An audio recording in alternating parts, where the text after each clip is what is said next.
आदाब, नमस्कार, अस्सलाम वालेकुम नाज़रीन। पल पल न्यूज़ के न्यूज़ रूम से मैं हूं आपके साथ नदीम अकरम। दोस्तों, संयुक्त राष्ट्र संघ ने पहला इंटरनेशनल इस्लामोफोबिया डे मनाया, जिसमें दुनिया भर में मुसलमानों के ऊपर किस तरीके से हमले हो रहे हैं, कैसे मुसलमानों को निशाना बनाया जा रहा है, कुरान शरीफ को निशाना बनाया जा रहा है, मस्जिदों को निशाना बनाया जा रहा है।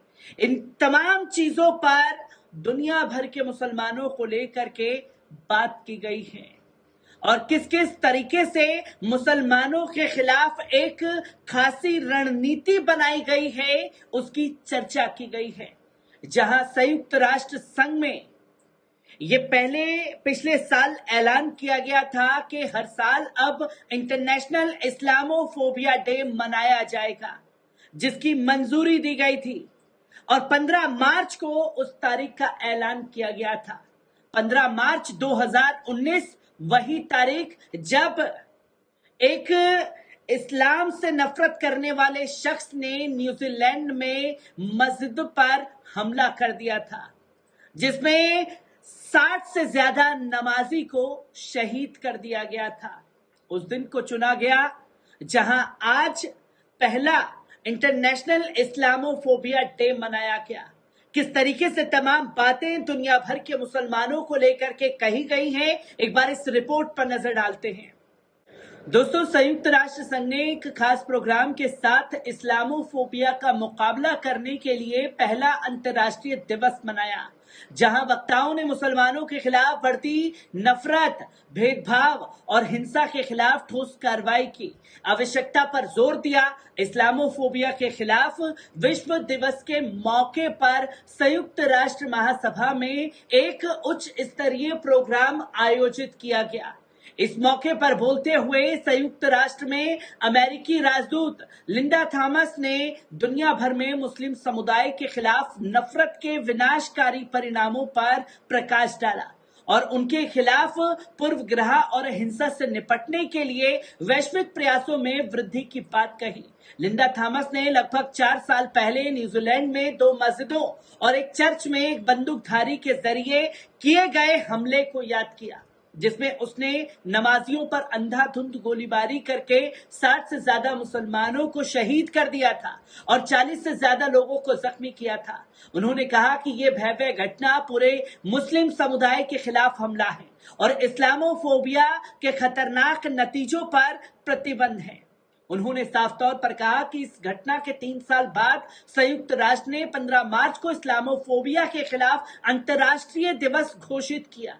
उन्होंने कहा कि ऐसा करते हुए संगठन सभी के लिए मानवाधिकारों और धर्म की आजादी को बनाए रखने के लिए पूरी तरीके से प्रतिबद्ध है और औपचारिक रूप से स्वीकार किया है कि मुसलमानों के खिलाफ भेदभाव और हिंसा दिन ब दिन बढ़ती जा रही है। उन्होंने कहा कि पिछले साल संयुक्त राज्य अमेरिका में तय किया था कि बर्मी सेना के सदस्यों ने रोहिंग्या समुदाय के खिलाफ कत्लेआम और इंसानियत के खिलाफ जुर्म किए थे, जिनमें से कई मुस्लिम हैं।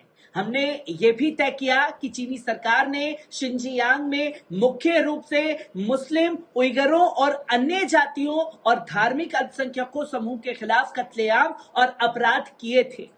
लिंडा थॉमस ने यह भी कहा कि अंतर्राष्ट्रीय समुदाय को इन अत्याचारों की निंदा करती रहनी चाहिए, जवाबदेही की मांग करनी चाहिए।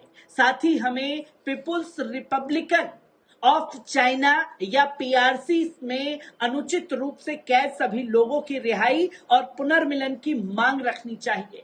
उन्होंने कहा कि जहां तक अमेरिका का संबंध है, वे अपने देश और दुनिया भर में हर तरह की नफरत और असहिष्णुता को जड़ से खत्म करने के लिए संकल्प लेता है।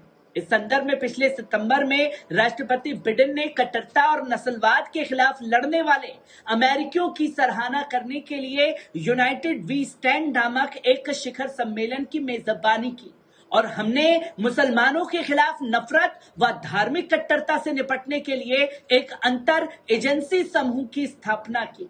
लिंडा थॉमस ग्रीन ने यह भी कहकर अपनी बात खत्म की कि मुसलमान रमजान के पवित्र महीने की तैयारी कर रहे हैं।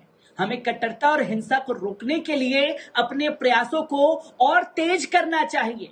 उन्होंने कहा, आइए हम ये यकीन करने के लिए सब कुछ करें कि अगली बार जब हम इस्लामोफोबिया के खिलाफ अंतर्राष्ट्रीय दिवस के लिए एक साथ आए तो हमारी दुनिया पहले से कहीं अधिक शांतिपूर्ण, सहिष्णु और न्यायपूर्ण हो। इसी के साथ आपको बता दें कि इस पर पाकिस्तान के विदेश मंत्री बिलावल भुट्टो की माने तो पूरी दुनिया में मुसलमानों को निशाना बनाया जा रहा है। बिलावल ने शुक्रवार को संयुक्त राष्ट्र यानी कि यूएन को संबोधित कर रहे थे, वहीं पर उन्होंने जमकर बातें बोली। बिलावल का कहना था कि दुनिया में फांसीवादी नीतियों के तहत मुसलमानों को टारगेट किया जा रहा है। उन्होंने कहा, यहां पर इस्लामोफोबिया की कड़ी निंदा करनी चाहिए। बिलावल का ये बयान तब आया है जब उन्होंने इस्लामोफोबिया से लड़ने के लिए, मुकाबला करने के लिए अंतर्राष्ट्रीय दिवस मनाने के मकसद से हाई लेवल की मीटिंग भी शुरू कर दी। बिलावल चाहते हैं कि इस्लामोफोबिया पर एक ऐसा दिन हो जिसमें किसी भी धर्म या पंथ से नफरत, कट्टरता और असहिष्णुता के खिलाफ लड़ाई में एक साथ खड़े होने की अपील की जा सके। बिलावल ने यह भी कहा कि एक रणनीति के तहत मुसलमानों के खिलाफ नफरत फैलाई जा रही है। मुसलमानों को उनके धर्म की वजह से निशाना बनाया जा रहा है। उन्होंने ये बात पर भी जोर दिया कि हिजाब जैसे मसलों को सामने लाने का मकसद ही इस्लाम को निशाना बनाना है। बिलावल के मुताबिक जब से 9/11 हुआ है तब से ही मुसलमानों और इस्लाम को पूरी दुनिया में शक की नजर से देखा जा रहा है। ये शक बिल्कुल किसी महामारी की तरह बढ़ता जा रहा है। बिलावल का कहना था कि विरोध के बाद भी इस्लाम और मुसलमानों को आतंकवाद से जोड़कर देखा जाता है। उनकी माने तो केसेस में नफरत और हिंसा को आधिकारिक रूप से भड़काया जाता है मुसलमानों के खिलाफ। उनका कहना था कि मुसलमानों के लिए एक बार होने वाले जनसंहार को आधिकारिक रूप से मंजूरी मिली हुई है, जहां फांसीवादी नीतियों, विचारधाराओं के चलते इन नीतियों को मंजूर करने वालों को सजा भी नहीं मिलती है। बिलावल ने कहा कि ये बहुत ही दुर्भाग्य की बात है कि इस्लामोफोबिया का वायरस आज काफी तेजी से फैल रहा है, यहां तक कि दुनिया के सबसे बड़े लोकतंत्र की इससे बच नहीं पा रहा है। बिलावल के मुताबिक कई देशों में मुसलमानों पर प्रतिबंध लगे हुए हैं, यहां तक कि उनका अपना मुल्क पाकिस्तान भी इस्लामोफोबिया से सुरक्षित नहीं रह सका है। बिलावल ने अपील की है कि ऐसी विचारधारा को नजरअंदाज करना मानवता को पूरी तरीके से खतरे में डालना होगा। बिलावल के मुताबिक 15 मार्च को इस्लामोफोबिया डे के तहत पीड़ितों के साथ एकजुटता का प्रदर्शन भी किया जाएगा।